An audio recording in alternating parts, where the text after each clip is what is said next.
అదే కాదు ఏమడుగుతున్నారు, మిగతా వాళ్ళకి రిటైర్మెంట్ బెనిఫిట్స్ వస్తున్నాయి.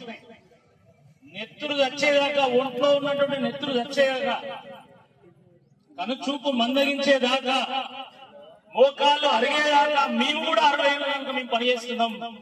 ఆ శేష జీవితానికి ఒక గౌరవాన్ని ఇవ్వండి, మాకు ఒక ఆత్మవిశ్వాసాన్ని ఇవ్వండి అని దాంట్లో తప్పేమన్నదా? ఈ టీచర్లు బాలింతలు అయితే వాళ్ళు డెలివరీ అయినాక ఇంటి దగ్గర అత్త మామలు చూసుకునేటువంటి వాళ్ళు లేకపోతే మా బతుకులేంది, మా పిల్లల బతుకులేంది? మేము పాఠశాలలో ఆ చిన్నారులను మా సొంత పిల్లలా చూసుకుంటాం, కానీ మా సొంత పిల్లల పరిస్థితి ఏంది అని చెప్పి ఒక 180 రోజులు సెలవు అడుగుతున్నారు. తప్పేముంది అందులో? ఇవి చాలా న్యాయమైనటువంటి డిమాండ్లు, తప్పకుండా నెరవేర్చాల్సిన డిమాండ్. ఆ రోజు రేవంత్ రెడ్డి గారు ఏం చెప్పారు? నేను అనుకుంటే బాధ్యతగా మిమ్మల్ని సెక్రటేరియట్ లో కూర్చోబెడతా, ఛాయలాగేంత సమయంలో మీ డిమాండ్ నెరవేరుస్తాను. మరి మీతో అన్నాడా సమగ్ర శిక్ష వర్గం? ఇంతకుముందు పెద్దలు వారంటే మాత్రం కూడా అట్నే అన్నారు సార్ అంట, అంతే అన్నాడా? అది మేడం స్టార్ట్ చేసి నేను అనుకుంటే నెరవేర్చా అంటే ఆయన అనుకుంటలేదు, అంతే కదా? బాధ్యతగా నేను ఆడ కూర్చోబెడతా అన్నాడు. కానీ ఈరోజు రాష్ట్రంలో అన్ని జిల్లా కేంద్రాల్లో రోడ్డు మీద మిమ్మల్ని కూర్చోబెట్టి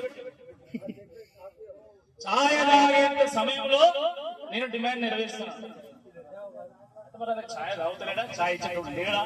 ఆ ఛాయలో ఛాయ్ పత్త లేదా, చక్కెర లేదా, పాలు లేదా అర్థమవుతుంది. నేను అందుకనే మిమ్మల్ని ఇంతకుముందు ములుగులోడు నేను చెప్పిన వాళ్ళకి, ఆ సమగ్ర శిక్ష ఉద్యోగులకు చెప్పినా, మీకు కూడా చెప్తున్నా, రాష్ట్రంలో మనకు చాలా మంది ఉన్నాం.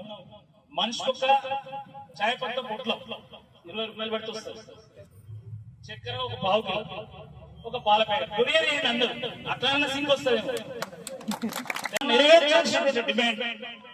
ఆ రోజు రేవంత్ రెడ్డి గారు ఏం చెప్పారు? నేను అనుకుంటే బాధ్యతగా మిమ్మల్ని సెక్రటేరియట్ లో కూర్చోబెడతా, ఛాయలాగేంత సమయంలో మీ డిమాండ్ నెరవేరుస్తాను. మరి మీతో అన్నాడా సమగ్ర శిక్ష వర్గం? ఇంతకుముందు పెద్దలు వారంటే మాత్రం కూడా అట్నే అన్నారు సార్ అంట, అంతే అన్నాడా? అది మేడం స్టార్ట్ చేసి నేను అనుకుంటే నెరవేర్చా అంటే ఆయన అనుకుంటలేదు, అంతే కదా? బాధ్యతగా నేను ఆడ కూర్చోబెడతా అన్నాడు. కానీ ఈరోజు రాష్ట్రంలో అన్ని జిల్లా కేంద్రాల్లో రోడ్డు మీద మిమ్మల్ని కూర్చోబెట్టి ఛాయ తాగేంత సమయంలో నేను డిమాండ్ నెరవేరుస్తున్నాను. ఛాయ తాగుతలేడా? ఛాయ్ ఇచ్చేటప్పుడు లేడా? ఆ ఛాయలో ఛాయ్ పత్త లేదా, చక్కెర లేదా, పాలు లేదా అర్థమవుతుంది. నేను అందుకనే మిమ్మల్ని ఇంతకుముందు ములుగులోడు నేను చెప్పిన వాళ్ళకి, ఆ సమగ్ర శిక్ష ఉద్యోగులకు చెప్పినా, మీకు కూడా చెప్తున్నా, రాష్ట్రంలో మనకు చాలా మంది ఉన్నాం. మనిషికొక్క ఛాయ్ పత్త పొట్లో 20 రూపాయలు పెట్టి వస్తారు, చక్కెర ఒక పావు కిలో, ఒక పాల ప్యాకెట్ కొరియర్ చేయండి అందరూ, అట్లా సింక్ వస్తుంది.